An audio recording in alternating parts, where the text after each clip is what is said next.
Алена эже, өзүңүз деле байкасаңыз керек, ата энеге таарыныч деген бул канчалык көп айтылып жатса дагы, бирок комментарийде талаш тартыштар дагы эле жүрүп жатат. Ошол ата энеге таарыныч аябай жашоодо маанилүү экенин, ошо кантип түшүндүрүп жеткирсек болот, дагы тереңирээк түшүндүрүп берсеңиз. Жакшы. Бул жөнүндө мен да ойлонуп жаткан болчумун. Бир мисал айтып берейин. Мисал үчүн тойго барганда капустаны көргөндө мынтип айтышат да. Ошо капуста аябай жакшы витамин дейт, аябай көп витаминдери бар экен дейт деп коет да. Анан бирок эч ким кайра үйүнө келип капустаны жебейт да. Себеби капустанын чындыгында эле эмнеге пайда экенин билбейт элдерчи. Анан этти деле айтып коет, эт да пайдалуу экен, анан сабиз деле пайдалуу экен деп эле ушинтип бирөө дейт деген сөздөрдү айта беришет да. Баскан пайдалуу экен дейт. Анан жакшы укташ керек экен дейт, эртең менен эрте туруш керек экен дейт деп элечи. Ошо сыяктуу эле биз мусулман өлкөсүнө чыксак деле, биз Куран жөнүндө билсек деле, бирок Курандагы бай айтылган Алланын закондорун аткарган эч ким жок болуп атат да. Мисалы үчүн, эгер Курандагы закондорду аткарсак, анда арак ичпейт элек, тамек тартпайт эле, ушак сүйлөбөйт эле, уур кылбайт эле. Ошол сыяктуу эле ошол эле осуяттардын ичинде ата энени сыйлоо деген бар да. Аны биз Алланын закону экенин билсек дагы, аны биз ал законду бузганда биздин жашообузга зыяны келет экенин билсек дагы, бирок ошону аткарбай жатабыз. Чындыгында эле сен байкагандай комментарийдин баардыгында эле ата энени сыйлоо деген жерге келгенде эле адамдар экиге бөлүнүп кетишет да. Бирөө сыйлаш керек дейт, бирөө сыйлабаш керек дейт, бирөө ойлонуш керек дейт, дагы карап көрүш керек дейт. Ушинтип талыштарсы болот. Ошого карата мен бүгүн бир жакшы бир мисал айтып берейин. Ошол менимче ушу мисал көп адамдарга мындай тереңирээк жетип, анан ушуну түшүнгөндөн кийин, баягы аябай терең түшүнгөндөн кийин, бул менин азыркы тартып аткан ушул видеом көп адамдардын ата энеге болгон мамилесин өзгөртөт деген толук ишенимдемин да. Биз муну Моореки мен азыр бир гүлдү көрсөтөйүн. Мен КТРга да чакырганда эле ушундай гүл көрсөтсөм эле, КТРда диктор балдар кыздар күлүп калышат, эже гүлүңүздү көтөрүп алып келип калдыңызбы деп элечи. Анан бул мына тамыры бар гүл да. Биз кандай өсүмдүк болсо да тамыры болгон өсүмдүк, бул деген тамыры бекем болот, ал гүлдөйт, ал мисалы үчүн мөмөлүү бактар мөмө берет, ал аябай баягы түшүмдү көп берет, мол берет. Анан тамыры терең кеткен өсүмдүк баягы жаанга, карга, бороон чапкынга туруштук берип турат да. Ал кулап калбайт да. А тамыры жок өсүмдүктү мисалы үчүн жөн эле сууга эле мындай сууга эле салып койсо же болбосо, мисалы үчүн могу сыяктуу эле да. Бул эми искусственный, бирок ушундай эле биз кээде гүлдү салып коюп атпайбызбы?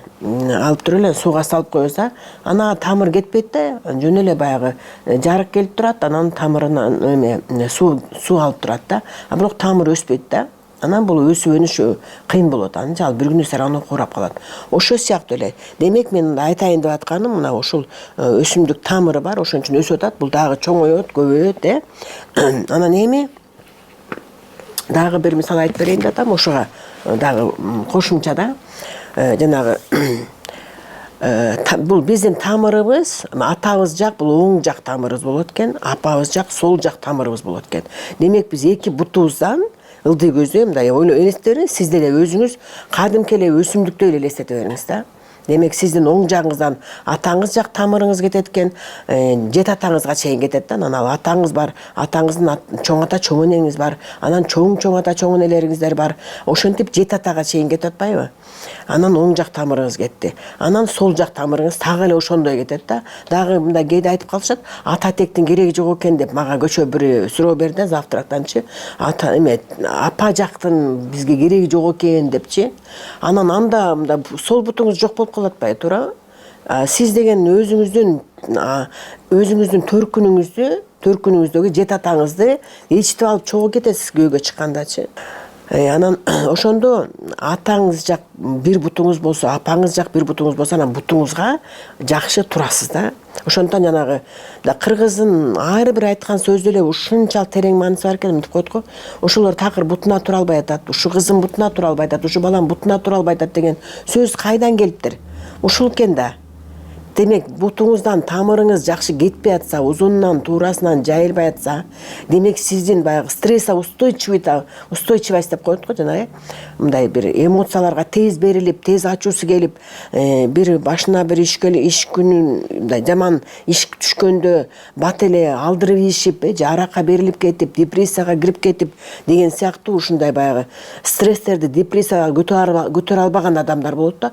Ошолор жана тамыры менен байланышы жок адамдар да. Демек тамырыңыз жок болсо, бороон да алып кетет, шамал да алып кетет, жыгылып калат, тоголонуп кетет, учуп кетет бир жакты көздөй. Канчалык тамыр терең болуп турса, ал көп нерсени мындай, канчалык башына оор иш түшкөн күндөрдө деле ал баягы акылы менен, токтоолугу менен, сабырдуулугу менен, өзүнүн баягы жакшы баягы күчтүүлүгү менен ошол жанагы оор ситуациядан өтүп кетет да. Демек ошолор тамыры күчтүү адамдар. Так эле бактай экен да, анын мындай бир башка айырмасы деле жок экен да. Биз ушунчалык жаратылыш менен аябай катуу байланышып турбуз. Ушу бакка эле өзүбүз салыштырсабыз болот экен. Демек, эгерде сиз атаңыз менен байланышсаңыз, энеңиз менен жакшы байланыш деген сөз мындай, ошону да башкача түшүнөт экендерчи. Мамиле, жакшы мамиле. Ал жакшы мамиле деген эмне? Ал ата-энени сыйлоо эле. Ата-энени сыйлоо, ата-энеңиз жакшы мамиле жасап, жакшы сөздү сүйлөп, болгон жардамыңызды көрсөтүп, ошундай жакшы мамиле түзүп тура турган болсоңуз, анда сиздин тамырыңыз дайыма бекем, анан баягы жайылган, анан демек үстү баягы бак, тамыры күчтүү бак, жакшы түшүм берет, ал жакта байлык болот, ден соолук болот, жакшы мамиле болот, үй бүлөнү кармай алат, бизнестерди кармай алат, акчаны таба алат. Түшүм берет деген ошол акча да, түшүм берет деген бул байлык да. Демек сиздин жашооңуздагы баягы сиз ойлогон максаттардын баарына жетиш оңой болуп калат экен да. Анан эгерде сиз ата-энеңиз менен мамилени оңдоп түзө албай, аларды сыйлай албасаңыз, жакшы сөз сүйлөй албасаңыз, ага бир колуңуздан келген бир чай чемегиңизди, белегиңизди бере албасаңыз, анда тамырыңыз жок болсо сиз каяктан акча табасыз? Кайдан ден соолук болот анда? Ошондуктан сиздин өзүңүздүн баягы жашооңузга өзүңүз эле кастык кылып, өз жашооңузду өз колуңуз менен эле бузуп салган болуп атпайсызбы? Бизде баарын биринчи эмне? Биринчи эле ошол акча тапкыбыз келет. Мисалы үчүн мага кайрылгандардын 100% деп айтсам болот, жаңылбайм, 100% эле ошо. Мен акча таба албай атам, үй ала албай атам, карыздан кутула албай атам, ооруп атам, мен ажырашып атам эле дегендер, андан башка проблема жок. Баарыныкы эле окшош эле көйгөйлөрү. Ат эле башка, өң эле башка, атак проблемаларын баары окшош. Демек, ошол проблеманын баардыгы тең сизде болуп жатса, аны чече албай жатсаңыз, анда эң биринчи эле чуркаш керек экен, ата-эне менен мамиле түзгөнгө эле жүгүрүш керек экен. Канчалык сиз тезирээк ошол маселени чечип коесуз, анда сиздин жашооңуз тезирээк оңолуп кетет. Мен ушундай айтмакмын. Менимче, бул азыркы мен айткан мисалым жеткиликтүү болду деп ойлойм, анан жакшы жемишин берет деп ойлойм. Биз азыр ошондо өсүмдүктү адам деп айтып атабыз, тамыр ата-эне деп жакшы түшүндүрдүңүз. Ошондо азыр бардыгы сиздин сөзүңүздөн өзүн көрөт дагы. Мен эми ата-энеме кандай кылышым керек, ата-энем дагы мага ошондой мамиле кылабы деп сөзсүз комментарий жазарыны билип турам да. Ошолорго эмне дейт элеңиз? Биз ата-энебизге аракет кылып атабыз, бирок алардан кандай мамиле күтүшүбүз керек? Бул дагы аябай көйгөй маселе. Ошону жазышат. Биз мисалы үчүн аракет кылып эле атабыз, бирок ата-энебиз бизге жакшы мамиле кылбай атат. Ата-энебиз ата бергенди билбейт дегендер бар. Ата-энебиз бизди кечирбей атат дегендер бар. Канчалык жакшы мамиле кылсам деле мага жакшы карабайт дегендер дагы бар. Мындайда ар бир адам өзү үчүн жооп бере турганын адам билиш керек да. Мисалы үчүн Алланын алдына барганда биз ар бирибиз өзүбүз ата-эне үчүн сиз жооп бербейсиз. Ошон үчүн ата-эне да идеалный эмес да. Ата-эне да бирөөнүн баласы, ал дагы бирөөнүн баласы да. Анын түшүнүгү башка болушу мүмкүн, акыл тайкы болуп калышы мүмкүн, билими жок болуп калышы мүмкүн, туура эмес тарбия алып калышы мүмкүн, ал өзү ата-энесинен да эч нерсе көрбөй калышы мүмкүн да. Ошондуктан ким түшүнсө ушул маселеничи, анда ата-энеңизге карабай эле коюңуз. Сиз өз милдетиңизди аткара бериңиз. Ата-энеңиз ыраазы болобу, ыраазы болбойбу, туура мамиле кылабы, туура мамиле кылбайбы? Алла деген көрүп турат да бардыгын тең. туура. Алла билүүчү, Алла көрүүчү, Алла баарын тең түздөп ордуна келүүчү. Сиз баягы ата энеңиз эгер сизди көрбөй атса, баалабай атса, барктабай атса, эгер ата энеңиз сизди баягы жакшы мамиле кылып, жакшы көрүп, сүйүүсүн бере албай атса, анда сиз Алладан коркуу сезимдериңизди күчөтүш керек да. Эгерде Алладан ал деген биз ата энеден андай болуп тур. Ата энеңизден коркпой эле коюңуз, уялбай эле коюңуз андан, жек көрө бериңиз, бирок Алланын алдында кандай жооп бересиз? Ошо Алланын коркунучу кирип кеткенде адам өзүн контролдойт, адам өзүн өзү анализдейт. Өзү баягы жашоодогу болгон жашоосун мындай жыйынтыктарын карап баштайт. Мен туура жолго баратамбы, кайсы жерден жаңы осознанность деп коет да, адам мындай терең ойлонуп баштайт да, жашоосун анализдепчи. Ошону анализдегенде өзүңүз ойлойсуз, сиз ата энеңиз кандай, бирок ата энеңиз кандай жакшы мамиле жасап баштаганда ата энеңиздин ою оңолот. Ата энеңиз баары бир күнү түшүнөт, мейли даже түшүнбөсө деле, мейли түшүнбөй эле койсун деп коелук, дагы форс-мажор деп случай деп коебуз, ошол ата энеңиз түшүнбөй калса деле, бирок сиз өзү милдетиңизди аткара бериңиз. Себеби сиз өзүңүз ата энеңиздин алдында кылган мамилеңиз үчүн өзүңүз гана жооп берет экениңизди түшүнүшүңүз керек да. Анан эми ушул ата эне менен байланышты оңдоо үчүн атайын техникалар бар да. Муну дагы мындай адамдар өзүнүн эле акылы жетип, биз мындай эмнеге врачтарга барабыз, эмне үчүн тренерлерге барабыз, эмне үчүн психологторго барабыз, эмне үчүн насаатчыларды күтөбүз. Кандай игилтөдөн болсо дагы анын ар биринин насаатчысы бар да, өзүнүн мугалими бар. Мисалы үчүн эмнеге биз мектепте ата эне деле үйдүндө окута албайт беле балдарды, мисалы үчүн. Эмне үчүн биз мектепке мугалимге берип атабыз? Эмне үчүн институтка барып окуп атабыз? Ошол сыяктуу эле. Биз жашоодогу дагы билбей калган закондорубузду, жашоодогу түшүнбөй аткан суроолорубузду биз сөзсүз бирөөдөн барып билген адамдардан дагы барып туруп, алардан баягы жардам сурашыбыз керек, кеңеш сурашыбыз керек.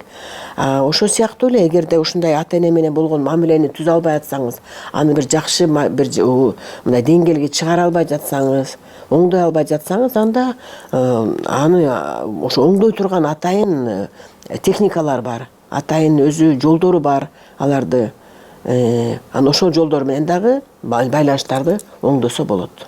Ата эне менен гана мамилени эле оңдосо, ошол нерсе текке дагы тиешелүү болот. Ошо тектин күчү канчалык адамдын коштоп жүрөт, канчалык адамды эме кылып жүрөт, таасирин тийгизет жашоосуна. Бул дагы абдан көйгөй суроо. Ушул жөнүндө дагы комментарий сурап атышат. Мен азыр ушурдан пайдаланып биздин угуучуларыбызга, ошо өздөрүнүн ойлорун жазып жаткан угуучуларыбызга терең ыраазычылык билдирем. Себеби биздин ар бир туулуп жаткан жаңы темаларыбыз, видеолорубуз баардыгы ошол элдердин комментариясы менен байланыштуу болуп атат. Себеби биз ошо адамдардын суроолору кийинки темалар тартканга абдан жардам берип жатат. Ошондуктан сиздерден тынбай эле комментарий, ойлоруңуздарды күтөбүз жана сиздердин ойлоруңуздарды сыйлайбыз. Биринчи эң эле негизги бул ата эне менен болгон таарыныч, ата эне менен болгон мамиле. Бул биздин баягы жашообуздагы себилген үрөн да, үрөн ошо экөөнөн башталат. Себеби биз экөө жаратты да. Экөө жаратты. Анан демек таарынуу ошо экөөнөн башталып атат да.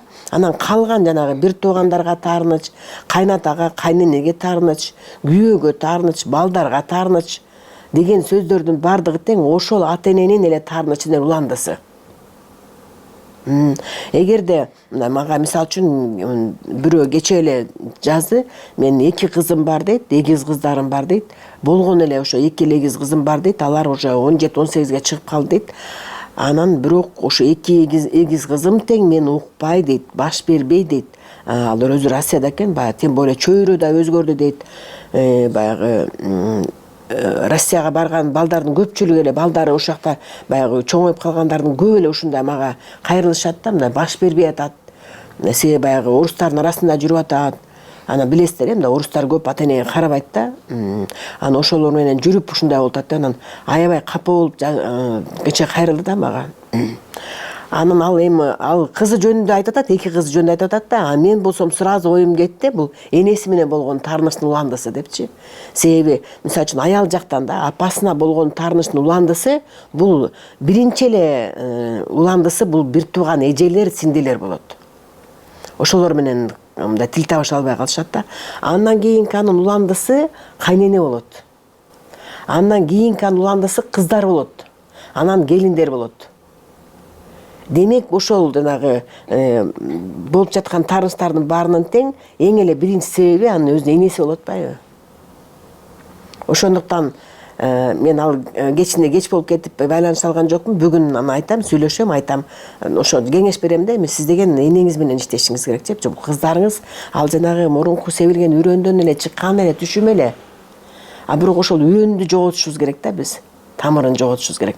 Апасы менен иштегенден кийин калган аял аттуунун баарына болгон мамилесинин баары тең автоматтык түрдө жоюлуп баштайт да.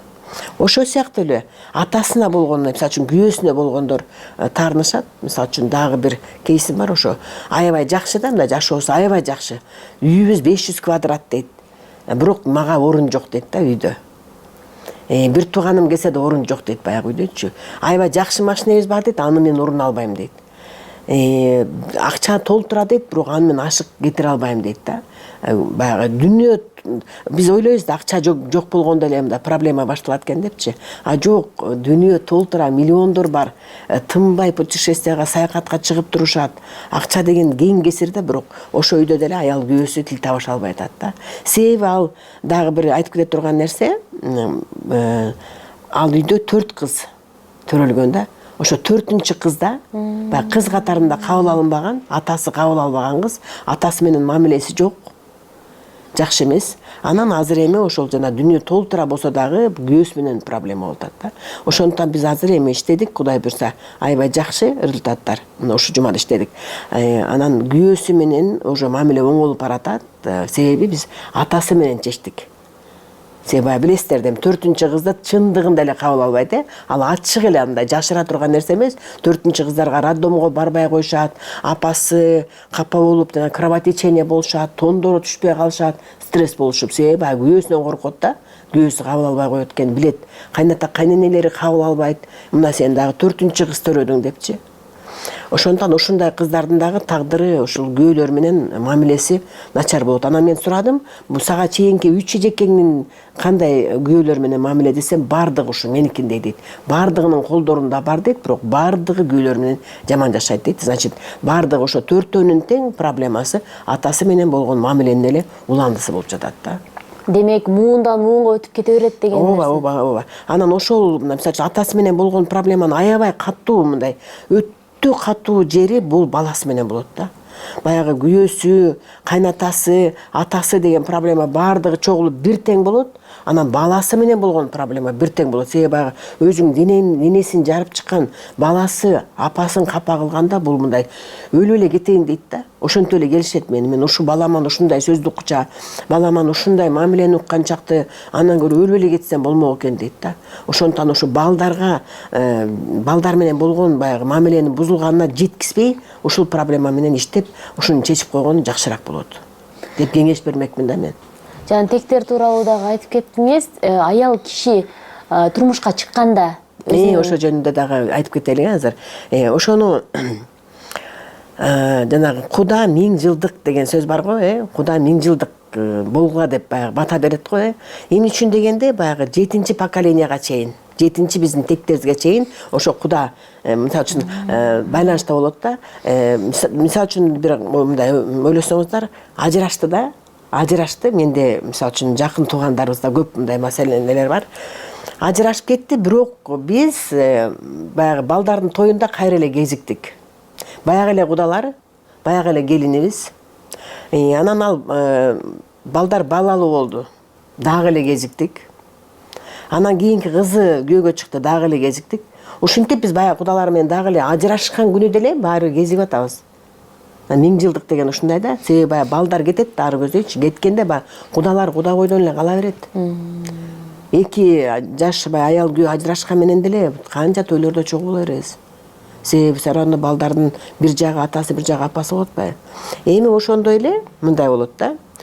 Бул күйөөсү жакта, бул аялы жак. Анан бул күйөөсүнүн жети атасы бар. Бул аялдын да жети атасы бар да. Анан бул күйөөгө кетип атканда, аял күйөөгө кетип атканда, ал өзүнүн тектерин таштап кетпейт бияка. Ушул маселени аябай көптөр түшүнбөйт да. Себеби бул темада көп бизде материалдар жок да. Анан бул аял өзүнүн жети атасын баарын ээрчитип алып, кошо бул жака келет, анан кошулат эки мондай. Эки аял күйөөнүн теги кошулат да, анан бул ошону алып жүрө берет. Ошон үчүн эки тек кошулат да, биякта деген бир тек эмес, эки тек кошулуп атат. Анан эки тек жана эки куда бири-бирин сыйлаган, чай ичкен кудалар болгондо гана, ошо эки тек эки жактан эки жака бата бергенде гана анан балдардын багы ачылып, бактылуу болушат да. Бул аябай өтө маанилүү да. Ошондуктан мындай да, биз деген сиз 90го 80ге чыкканда эле кемпирлерден сурап атпайбызбы? Апа, сиздин төркүнүңүз кайдан депчи? Анда ал такыр эле унутуп калыш керек болот абы. Төркүнүн, ата-энесин, тегин такыр эле унутуп калыш керек болот абы. Мына эр тайын тартат деген бар да, эр тайын тартат деген. Эмне үчүн айтат? Потому что ошол тайларынан келип атпайбы дагы? Көп нерсе тайларынан берилип атпайбы? Ошондуктан атанын, апанын, аялдын теги бул өтө маанилүү. Эркектин теги кандай болсо ошондой эле. Мындай айырмасы жок да. Аны ажырата албайбыз биз. Мындай ажыратканга болбойт да, туура келбейт ажыратканга. Демек, атанын дагы тектери, апанын дагы тектери дайыма баягы кудалар чогуу жүрөт. Эки жаш үйлөнгөндө эки тек үйлөнөт. Ажырашса эки тек ажырашат. Ошондон ана ажырашуу убагында дагы ушул тектерден бата алып ажырашуу маанилүү. Себеби эгерде ушулар бата алып, баягы ыраазы кылып, бата алып деген баягы ыраазы кылып да эми. А бизде тытышып, урушуп, мушташып, башы көзү жарылып, вообще өмүр бою катышпай, бири-биринин балдарын бири-бирине көргөзбөй, ушундай бир мындай билими жоктук кылып ажырашат да бизде. Эгер ажырашса, баягы эки жака кетти, ал тытышыштын эмне кереги бар, урушуштун, ал бири-бирине көрсөтпөй коюштун. Ал бала баары табат, ал бир убагы келген убагында эле табат, ал бала өзү издеп табат баары бир. Атасын да табат, энесин да табат эгерде эки жакта болуп кала турган болсо. Ошондуктан эки тектин бири-бири менен ынтымакта болушу, ажырашкан күнү дагы жана экологичный развод деп коет да. Мындай жакшы маанай менен бири-бирине жашай албай калдык, сүйлөш керек да, жана взрослый позиция деп коет. Мындай чоңдордун позициясына келип, туура ойлонуп, туура анализдеп, болуптур баягы экөөбүз эми жашай албай калдык бир үйгө. Экөөбүз эки жакта бололу, бирок экөөбүз бири-бирибизге оюбуз түз бойдон, бири-бирибизге жакшы мамиле бойдон.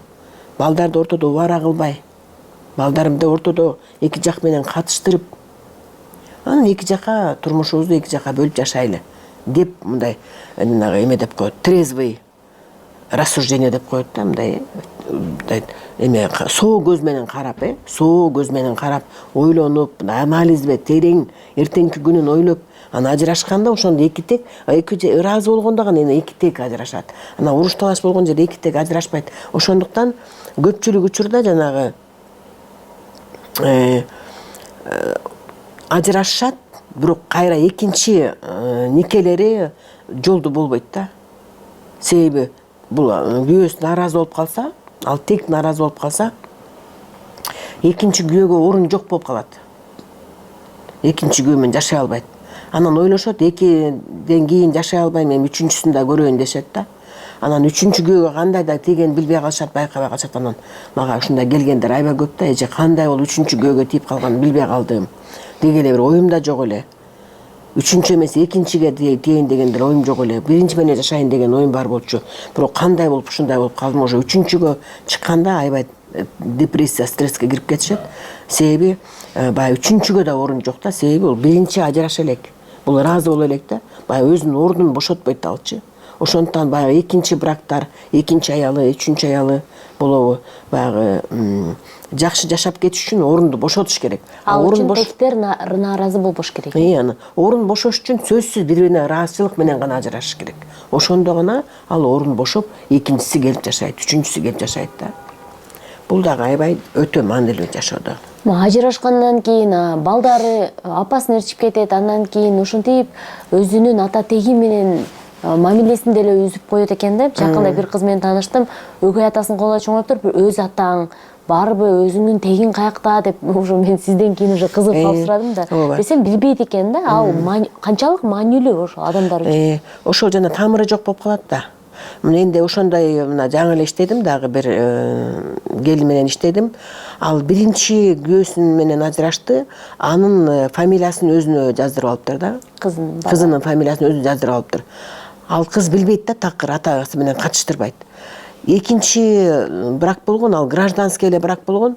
Ал кызы да өзүнө жаздырып алган. Ал дагы билбейт. Анан үчүнчү турмушка чыкты, аяктан 2 балалы болду. Бир кыз, бир эркектүү болду да. Ал күйөөсүн жашап атат. Тиги кыздар ойлойт, ушул атамдын эле балдарымын, кыздарымын деп ойлойт да, 2 кызы биринчи, экинчи күйөөсүнөн.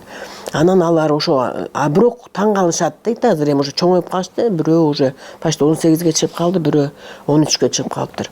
Алар бирок таң калып сурап атышат дейт, азыр эмне үчүн биздин фамилиябыз сиздикинде, эмне үчүн атамдыкында эмес депчи.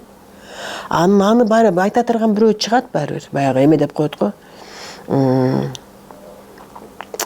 Мен жолдошум тайнесинин колунда өскөн да, анан бир күнү бир көп жыл өтүп кетти анан бери. Ош базарында жолдошум экөөбүз турсак эле бир чоң мындай карган байке менен эже келип туруп калышты да. Апа да эми апа. Чоң ата менен апа. Дейинчи. Анан сүйлөшүп туруп калсак эле алар дагы нарындан экен да. Анан биз да нарындан болобуз деп калдык. Анан ким дейт, анан десек, кайната кайнем айтсам таанышат экен да. Анан ал тааныйм ал кишилерди. Ал жакшы кишилер деп калышты. Кайнатам чоң кызматтар иштеп жүргөн киши болчу да. Анан силер канчанчы баласыздар дейт. Анан мынчанчы баласыбыз, бирок биз тайнесинин колунда өскөнбүз деп айттым да. Деп ошентсем анан ошо ата күлүп атпайбы? Асыранды баланы айылчы аял билдирет дейт деп атпайбы? Анан сенин күйөөңдүн асыранды экенин мына сен айтып атасың деп атпайбы? Анан чындыгында эле баягы асыранды баланы чындыгында эле бирөө болбосо эле бирөө айтып коет экен. Себеби асыранды экенин ал ошо асыранды эле бала билбейт. Калган бүт айыл билет, тууган урук бүт бардыгы билет да. Анан ошон үчүн ал бир жолу тынбай айтылат экен да, тынбай, мисалы ошо бала жөнүндө сөз болгондо тынбай эле сразу эле айтышат. Ал баласын багып алган, ал баласы момундай, таржыма калын, мындай аябай баягы бир ушакчы аялдар болот го, айылдачы бир баягы бүт таржыма калдын бардыгын билгенчи, жөн эле ине жибине чейинчи. Ал сөздөр дайыма айтылып турат. Ошондон ал угулат баары бирчи. Ошондон анан ошо мен менен иштеген келин баягы даже өзүмүнтү да, мен өзүмдүн тагдырыман дагы ушул 2 кызымдын тагдыры мага аябай өтө мындай оор болуп жатат. Ошондуктан мен мейли өзүмдүн тагдырым оң болбосо дагы, жок дегенде ушул балдарымдын тагдыры, кыздарымдын тагдыры оң болуп кетсин деп, анан сизге ошо иштеген келинде анан аябай жакшы иштедик. Ошондон ал демени күйөөсүн кайындарын кабыл алыш керек да. Кайнаталарын кабыл алыш керек. Биринчи, экинчи. Анан барып кабыл алыш аябай кыйын да. Барып сүйлөшүш аябай кыйын. Алар менен кайра, Анан ошондуктан баягы көзгө көрүнбөгөн подсознание менен иштеп, ошолор менен байланыштыра турган атайын техникалар бар. Ошентип иштесек болду, ошентип иштедик, аябай жакшы. Демек, жана ата-энесин да билбей калган, балдар үйүндө өскөн балдар дагы подсознание менен иштеп, ата-энелери менен мындай ыраазычылык айтып, ошондой кылса болот экен. Ооба. Азыр биз мына немеден бери, ковидтен бери ошол көзгө көрүнбөгөн жашоо аябай үстөмдүк кылып, ошол жашоо күчтүүрөөк болуп жатат да азыр. Биз ковидке чейин материалдык эле эмерде болчубуз. Мисалы үчүн барып сүйлөшүшүбүз керек болчу, обязательно барып разбирать этип чечишибиз керек болчу. Азыр болсо жана көзгө көрүнбөгөн мирге өтүп кеттик. Духовный мир жана эра Водолея деп коет да. Ошондуктан биз көзгө көрүнбөгөн мир менен подсознанияда жазылганда бизге кичине түшүнүксүз, азыр данное время жосо бизге мындай бир тааныш эмес жаңы билимдер келди да. Ошондон ошондой жаңы билимдер, жаңы техникалар менен, жаңы мындай жолдор менен чечиле турган сонун ыкмалар бар да. Ошолорду пайдаланып, ушул маселелердин баарын тең чечсе болот. Чын эле мен да байкагандай акыркы жылдары ошо жан дүйнө деп адам өзүнүн ички туюму, аң сезими менен көрөк иштеп калганын мен да байкадым. Өзүнүн негизи ошол түпкү сезим, аң сезимдин мындай кеңири бай болушуна дагы эмнелер таасир этиши мүмкүн балким?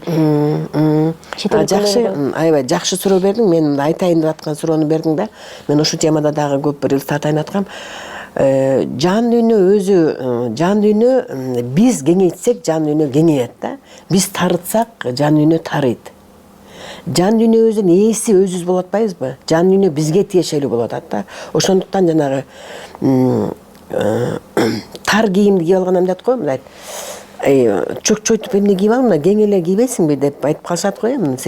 Ошо даже кийим кийгенден башталат да. Эгерде сен жакшы жакшынакай кийимдерди кийип жүрсөң, мисалы үчүн жана боюнда бар аялдарды ал мындай жөн эле мындай как на эреже да эреже катарында пайдалансак да болот да. Себеби баягы бала курсакта, анан баланын өзүнүн энергиясы бар. Анан апанын өзүнүн энергиясы бар. Ошо энергияны кармап туруш үчүн, баягы жан дүйнөдөгү энергияны жакшынакай күчтүү кармап туруш үчүн биз кеңирээк кийим кийишибиз керек да. Анан байкап көрөсүңөрбү? Мындай боюнда бар келиндер бир тар кийим кийгенде бир өтө эле жаман көрүнөт да. Өтө бир четинен уят дагы да.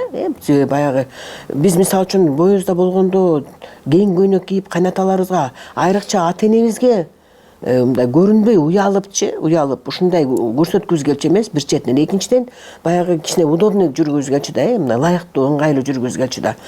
Азыр болсо жана футболканы тырыштырып, анан даже ал футболка батпай, иштери ачып атайын шымдарды кийип, атайын көйнөктөрдү кийип ушинтип атышат да. Ошо жан дүйнө тарыйт да, ошо тар кийим кийгенде да жан дүйнө тарыйт. Анан мындай кеңирүү жашаш керек да. Мындай тар болот го, кээ бир кишилер мындай жан дүйнөсү тар адамдар мындай кичинекей үйгө жашагысы келет. Кичинекей идиштерге пайдаланышат. Варенье кээ бир үйгөлөргө барганда мен вареньясын жегенден коркосуң да, потому что мындай эле варенье салып коет, 2 кашыктан 2 кашык жебасаң ал түгөнүп калат да. Анан көрө тийбей эле коеюн дейсиң да. Ошондуктан жан дүйнөнүн тардыгын адамдар мындай байкаса болот да. Анан кичинекей үйлөрдө жашашат атайын мындай. Ушу кичинекей эле мага болот, могу эле мага болот эле дей берет го. Подарка берсең да ала албайт да. Жо мага могу эле болот деп элечи. Ошон үчүн жан дүйнө кеңейиш үчүн жакшынакай кийиниш керек, жакшы тамактарды кеңири жеш керек. Мындай берекелүү кылып, анан жакшы үйдө жашаш керек. Анан жан дүйнөнү кеңейтиш үчүн дагы жанагы саякат. Мен бардыгы менин баягы окуучуларым билгендей, азыр менин стористерим карап атышат, бардык материалдарды карап атышат. Жаңы эле ошо чет мамлекеттен келдим. Кытай мамлекетинде болдук биз. Бир группа ошо менин окуучуларым менен бардык. Жакшы тренингде өтүп келдик ал жактанчы. Анан Пекин шаарында болдук, Сиань шаарында болдук, Урумчи шаарында болдук да. Анан эмне үчүн могу ийгиликтүү адамдар, именно ийгиликтүү адамдар эмне үчүн саякатка чыгышат? Алар жанагы чоң самолетко киресиң, чоң аэропортко барасың, ошондо жан дүйнө кеңейет. Чоң шаарга барасың, чоң көчөлөрдө жүрөсүң.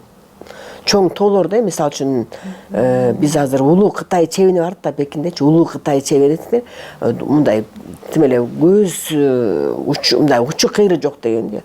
Көз жоосун алган учу кыйры жок тоолорда. Анан ал тоонун арасында эми автоматтык түрдө сенин жан дүйнөң кеңейет да. Шаар 35 миллион киши жашаган шаар. 1 миллиондун ичинде жүрүп атабыз, биз кичинекей. Сен ошондо чоң шаарларга барганда, чоң көчөлөрдө жүргөндө, чоң тоолорго барганда, сен жашап жаткан жак кичинекей эле экенин билесиң да, көрөсүң да. Баягы бардыгы салыштырганда билинет да. Все познается в сравнении деп коет да. Анан баягы ойлойсуң да, мен Бишкекте мындай кичинекей эле мындай ой менен жүргөн турбаймынбы? Демек чоң тоонун арасында, чоң шаардын арасында менин аң сезимим өсүп, чоң идеялар, чоң максаттар пайда болот да. Анан ошондуктан баягы мындай элдер ойлошот да, акчасы көп адамдар саякатка чыгышат деп ойлошот да. Ийгиликтүү адамдардын ой жүгүртүүсү гана өзгөрөт да, башкача болот да, айырмаланат. Бай адамдардын ой жүгүртүүсү, мисалы үчүн мен анан кийин Дубайга барып келдим. Дубай эми азыр Дубайда укмуш болуп атат да, бүт дүйнө жүзүнүн баары тең Дубайга чогулду да азырчы. Анан жанагы дүйнө жүзүндөгү эң мыкты адамдар, эң баягы өтө акылдуу, өтө ийгиликтүү адамдардын баары тең 8 кишинин өткөргөн мындай саммити болду да, саммит деп коет экенбиз. Ал 10 000 киши чогулду да. Анан 10 000 киши отурган сарайда отурганыңызды элестетиңиз. Кантип анан мындай кантип кеңейбесин, 60-чы этажга чыгып атсаңыз, 100-чы этажга чыгып атсаңыз, анан момундай шаарды алаканга салгандай көрүп атсаңыз, жан дүйнөңүз автоматтык түрдө сиз кааласаңыз, каалабасаңыз да кеңейет да. Ошондуктан ийгиликтүү адамдар башкача ойлонушат. Алар мисалы үчүн ийгилиги жок адамдар, жана бедный люди деп коет, бедный, богатый деп Роберт Кийосаки келди да ал жердечи. Ал жанагы ошол «Бедный папа, богатый папа» деген китептин бестселлер. Ал канча жылдан бери кармалып турат да, мындай элдердин аябай сүймөнчүлүгү ээ болупчу. Мына ошол китептин ээси келди. Анан ошондо кедей адамдар менен бай адамдардын ой жүгүртүүсү гана башкача болуп турат экен да. Демек бай адамдар ойлойт экен, мен жан дүйнөмдү кеңейтсем, анан мага байлык келет, менин максатым чоңоет, менин идеяларым көбөйөт, ошондо мен ийгиликтүү болом деп ойлойт экен да. Мен чыксам, путешествияга, саякатка чыксам дейт экен да. А кедей адамдар болсо, мен акча тапкандан кийин чыгам дейт мен. Мен акчам болгондо саякатка чыгам дейт. Көрдүңүздөрбү? А акча болбойт. Ал акча чогулбайт, акча келбейт, эгер сиз жан дүйнөңүздү кеңейтпесеңиз. Көрдүңүзбү? Ошондуктан бул экөө асман менен жерди айырым болуп атпайбы? Мисалы үчүн элементарный эле саякатка жетпей эле коелу, элементарный эле. Жанагы түшүнбөгөн адамдар, туура эмес ой жүгүртө алган адамдар мынтет да. Мен азыр айыккандан кийин анан жөө басып баштайм дейт да. Жосо айыккандан кийин мен спорт менен машыгып баштайм дейт. Ийгиликтүү адамдар болсо, мен бассам, анан айыгам дейт да. Көрдүңүздөрбү? Ошондуктан биз 99% адамдар ушундай кедей ой менен ойлонушат экен да. 1% эле адамдар байлардын ой менен ойлонушат экен. Ошондуктан о 1% адамдарга 99% адамдар иштеп акча таап беришет экен да. Ошондуктан биз эгер жан дүйнөбүздү кеңейткибиз келсе, биз могу расширение пространства деп коет да аны. Именно жан дүйнөбүздүн өтө чоң болуп кетишине, аны кеңейтишибиз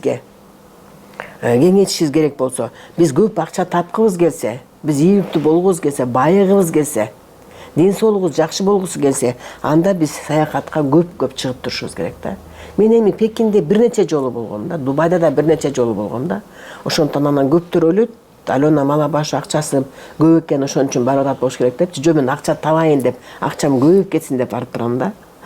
Ошондуктан бардыгыңыздарды ушундай дагы бизге кошулуп, эми дагы Кудай буйрса жаңы жылдан кийин дагы аябай жакшы турларды жасайлы деп атабыз. Ал тур жөн мындай саякат гана эмес, дагы ал жакта терең билимдер, мен аябай сонун темалардагы тренингтеримди коштоп, анан ушундай чет мамлекеттерге чыгып туралы деп атабыз. Кудай буйрса мен 10 күн Кытайда болдум, анан 5 күн Дубайда болдум.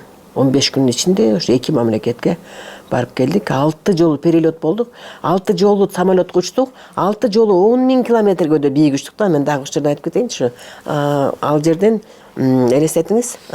Ал жерден 10.000 метр сиз жогору чыкканда, ал жерде ауа таптаза. Ал жакта жанагы жаман информациялар жок. Көрдүңүзбү? Аябай сонун ачык пространство, таза пространство. Еще сиз жан дүйнөңүздү тазаласаңыз дагы болот да. Ошондуктан мен билбейм, аябай жакшы, Кудай буйрса, мындай сонун ийгиликтер болот деп ойлойм, себеби 15 күн ичинде 10.000 километрди 6 жолу болуп турмун да.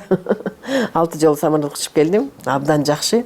Идеялар абдан чоң, максаттар дагы аябай чоң. Кудай буйрса сиздер менен дагы жаңы билимдер менен бөлүшөйүн деген ойдомун.